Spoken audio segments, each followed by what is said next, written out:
Bonsoir et bienvenue dans U15 Le Mag, votre magazine consacré au tournoi international de football des moins de 15 ans organisé par le conseil départemental. Avec moi sur ce plateau, notre consultant, notre expert, Rudy Zerobabel. Bonsoir. Bonsoir Yvan, bonsoir à tous. Vous êtes bien aimable de me considérer comme étant un expert, en tout cas un passionné de foot, et merci de m'avoir invité pour participer à une émission qui me ressemble un peu parce que finalement, je n'ai qu'un peu plus de 4 fois 15 ans. Mais vous ne les faites pas, rassurez-vous. Je vous remercie. Alors, on reçoit ce soir comme invité le président de la commission sport du conseil départemental, monsieur Rosan Rosduel. Bonsoir. Bonsoir, on est très heureux d'être sur votre plateau. Alors, on sait que c'est la 4e édition de ce tournoi. Peut-on dire déjà que c'est un événement attendu par les Guadeloupéens? Oui, je crois que c'est un événement attendu par les Guadeloupéens, attendu tout d'abord par les jeunes qui veulent faire la compétition et qui se préparent depuis quelques mois, attendu par la population puisque les jeunes ont des parents, ont les clubs, ont les associations.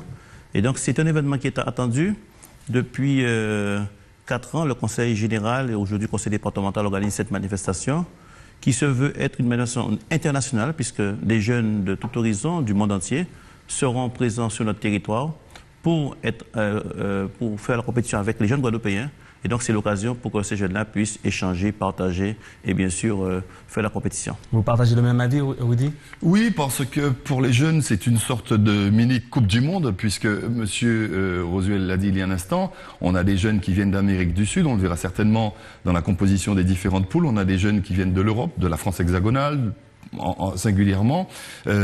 Donc pour eux, c'est une mini Coupe du Monde, c'est aussi l'occasion de sortir, je le dis, mais c'est pas péjoratif, du train-train de leur championnat habituel où ils se rencontrent entre eux, et c'est l'occasion pour eux bien de se montrer aux yeux du monde du football. C'est l'occasion aussi pour eux de s'étalonner parce qu'ils vont avoir aussi une idée de ce qu'ils valent.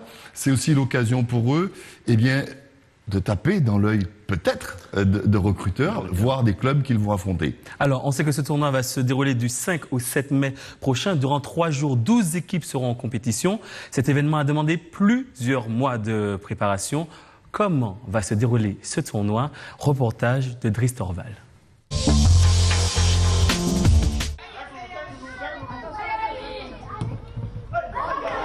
Le tournoi international des U15 commencera dans 2 semaines. 12 équipes au total participeront, dont 3 équipes de notre sélection guadeloupéenne. Le tournoi va se dérouler du 5 au 7 mai sur 3 jours avec 3 poules, 3 poules de 4 et avec le système d'élimination. Après on aura les quarts de finale, les demi-finales et puis la finale aura lieu le samedi 7. En amont, c'est un travail de fond mis en place par le conseil départemental. Il aura fallu s'y prendre plus de 5 mois à l'avance pour mobiliser les équipes invitées et faire ainsi correspondre leur calendrier pour le tournoi. Sur place, nous avons une équipe qui travaille, je dirais, depuis 2 à 3 mois, pas à plein temps, mais on laisse quand même beaucoup de temps de manière à ce que ce tournoi soit un bon tournoi. Avec 20 membres par équipe pour la compétition, ce sont 240 personnes qui seront logées dans un hôtel du Gosier et qui s'entraîneront sur les différents sites sportifs. Et c'est un événement relativement difficile dans la mesure où quand même c'est des équipes de renom qui ont l'habitude de tournois internationaux, qui voyagent beaucoup. Donc il faut donner une belle image de la Guadeloupe, de notre organisation, de manière à ce que ce tournoi perdure et qu'à l'issue du tournoi, qu'ils se disent l'année prochaine on voudrait bien être invité parce que en dehors de l'aspect, je dirais, rencontre, faire la découverte du football guadeloupéen, c'est quand même pour eux une belle expérience. Et l'organisation ne compte pas s'arrêter en si bon chemin et souhaiterait dans un futur proche attirer des clubs de classe mondiale. Si effectivement nous touchons au gratin, mais le vrai gratin du football professionnel, à savoir le Real de Madrid, les grosses équipes, Bayern de Munich, FC Barcelone et tout cela, si nous arrivons à donner de la notoriété à ce tournoi, je pense que dans les 2-3 années à venir, nous aurons ces têtes d'affiche. Des têtes d'affiche qui pourraient bien mettre en lumière certaines individualités de nos sélections pour les faire, pourquoi pas, éclore au plus haut niveau. Alors on l'a vu, cet événement a demandé un certain investissement. Il y a pas mal d'attentes sur ce tournoi, cet événement. Hormis une plus grande notoriété, Que peut-on espérer en termes de retombées de ce tournoi? Mais écoutez, je crois que c'est un tournoi qui est tellement attendu par les jeunes de moins de 15 ans qu'on peut facilement imaginer les attentes. Tout d'abord, bien sûr, c'est la réussite sportive. Ensuite, c'est un tournoi qui se veut être également populaire, puisqu'il s'adresse à un certain nombre de jeunes qui ont moins de 15 ans, et nous aurons l'occasion de le voir tout à l'heure, mais on aura 3 équipes de la Guadeloupe qui vont participer à ce tournoi. Mais aussi un moyen pour ces jeunes-là de s'exprimer sur le plan du football et de montrer ce qu'ils sont capables de faire face à des jeunes qui sont issus des meilleurs clubs du monde, Tottenham, Brésil, Argentine. Et c'est aussi l'occasion pour ces jeunes, eh bien, certainement d'être sur les rails du professionnalisme demain. Et qui sait, demain, ce sont ces jeunes-là qui vont nous représenter au plus haut niveau national. Et donc, c'est une belle opportunité pour ces jeunes de s'exprimer et d'aller au-delà. Mais c'est aussi l'occasion pour nous, collectivités départementales, eh bien, de manifester, j'allais dire, ce que nous sommes réellement au niveau du département. Ce département des solidarités. Partager des valeurs sportives comme, bien sûr, la solidarité, mais aussi comme l'engagement, comme le fair play, comme l'esprit d'équipe. Et tout cela nous amène à cette Guadeloupe que nous aimons tant, cette Guadeloupe qui va vers l'excellence sportive. Et donc nous voulons, au niveau du conseil départemental, eh bien, accompagner ce type d'événements internationaux pour que demain, eh bien, non seulement nous puissions avoir des jeunes au plus haut niveau, mais aussi pour promouvoir le sport, j'allais dire, dans toutes ses dimensions. Mais c'est aussi, enfin, un moyen pour ces jeunes, au-delà de la réussite sportive, eh bien, d'échanger. Vous imaginez un peu des jeunes qui vont s'affronter, mais qui vont aussi échanger des expériences sportives, qui vont se dire comment je m'entraîne, comment tu t'entraînes, comment ça se passe, etc., quels sont les équipements que tu as. Bref, il y aura un échange entre ces jeunes puisqu'ils vont être hébergés ensemble, ils vont manger ensemble, ils seront, j'allais dire, logés du moins à la même enseigne. Et donc, c'est très important pour nous, pour que ces jeunes-là puissent tirer expérience de ce que font. Ça permet de donner d'autres exemples de ce qui se fait ailleurs, entre autres. D'autres exemples de ce qui se fait ailleurs, mais aussi un moyen de partager ce qui se fait, j'allais dire, de mieux certainement dans le monde.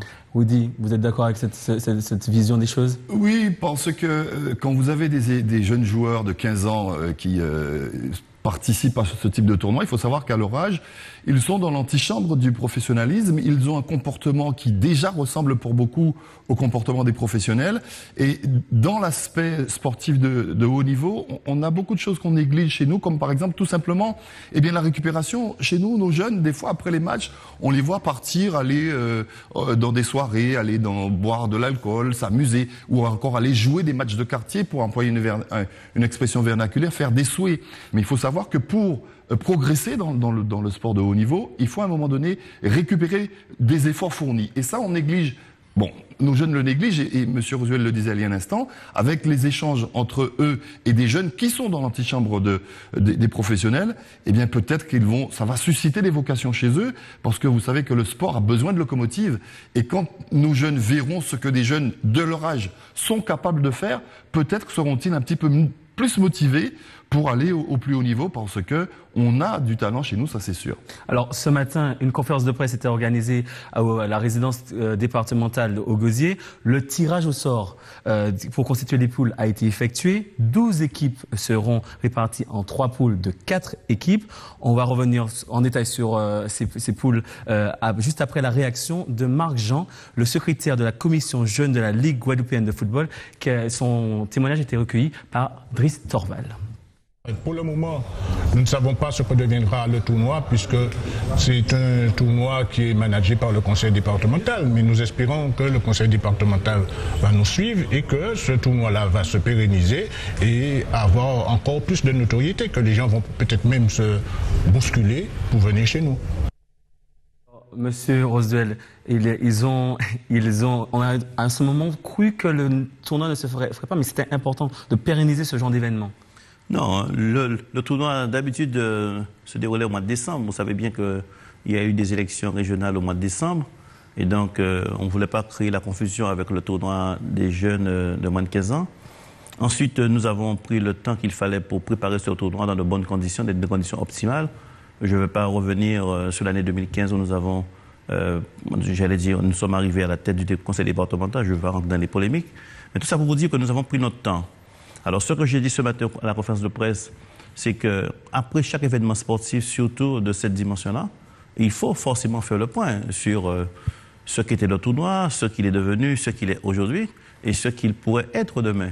Et donc nous devons mener une réflexion juste après le tournoi pour savoir ce que ce tournoi va devenir. Et donc voilà, c'est la question. Même si j'ai une petite idée de ce que l'on pourrait faire, mais je veux que la réflexion soit partagée avec l'ensemble des acteurs et en particulier, bien sûr, avec la présidente du conseil départemental. On aura l'occasion peut-être, avant la fin de cette émission, d'en parler plus profondément. Et on sait que cette année, vous l'avez dit, qu'il y a 3 équipes qui vont représenter la Guadeloupe. Les Guada Boys se préparent activement pour ce tournoi. Alors, Driss Torval a assisté à leur entraînement.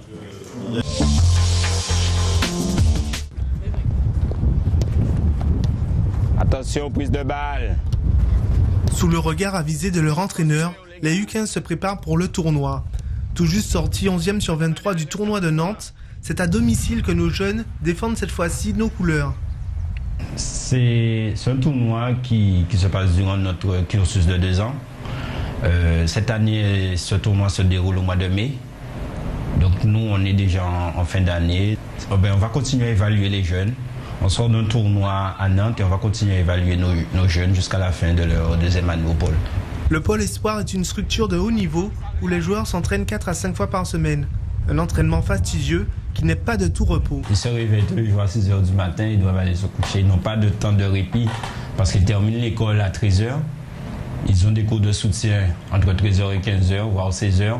Ils mangent, ils vont en cours de soutien, ils viennent à l'entraînement, ils retournent encore dans les cours de soutien et après c'est dîner et partir se coucher. Donc ça dure de 6 h, on dirait à 21 h, sans répit du lundi au vendredi. Donc c'est très difficile. Refais-lui la passe dans l'intervalle. Refais-lui la passe. Remets à Kyrian. Kyrian, qu'est-ce que tu dois faire? Ah. Et qu'est-ce que tu m'as fait? Regarde devant toi. Top, ballon rouge. Il aurait dû voir. Il y avait une contrainte de temps, d'espace et surtout la contrainte émotionnelle parce que bon, il y avait la caméra. Ils étaient un peu stressés, mais après ils se sont laissés aller. Ça a été de mieux en mieux. 2 années à jouer ensemble ont fait naître de véritables automatismes qui seront déterminants pour pratiquer un football de qualité qui sera apprécié de leur public. Oui, très bien. Je pense qu'on est assez prêt pour ce tournoi. Je pense qu'on a les armes pour le gagner. Notre objectif, c'est de gagner. Et de produire du beau jeu. Voilà. Faire plaisir au coach. Montrer que c'est nous la Guadeloupe. Et montrer que ce qu'on a appris depuis 2 ans, ça nous sert quand même à quelque chose. À cet âge-là, les résultats, pour nous, ne comptent pas. Après, bon, on sera peut-être jugé parce que c'est nous, comme on dit, c'est la Guadeloupe qui reçoit.